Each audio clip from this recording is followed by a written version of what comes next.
Allahu i kishte dhënë bukuri të mahnitshme Jusufit alayhis salam, i kishte dhënë autoritet dhe famë të fuqishme, të madhe, ashtu i kishte dhënë edhe pozitë dhe pushtet, mirë po kjo nuk mjaftonte.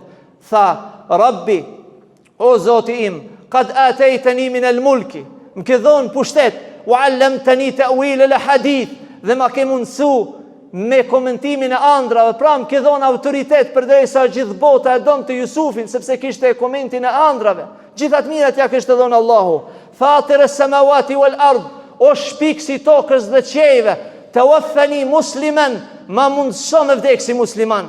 Pra nuk ka rëndësi pasuria, pushteti, fama, bukuria, autoriteti. Tawaffani musliman, mundso me vdek si musliman, wa alhiqni bis salihin, dhe mundësoma me u shoqëruar ditën e gjykimit me të devotshmit. Kjo duaja të dashur besimtar, që duhet të lutim Allahun Azza wa Jall, pavarësisht mirave që mund t'i kemi në dunja, mund të kem bukurinë, mund të kem pushtetin, mund të kem pasurinë, mund të kem famën, por asgjë nuk do të bëjnë dobi dhe nuk do të bëjnë të lumtur dhe të shpëtuar nëse nuk i bashkangjitet që është më e rëndësishmja me qenë besimtar, me qenë i udhëzuar në të drejtën.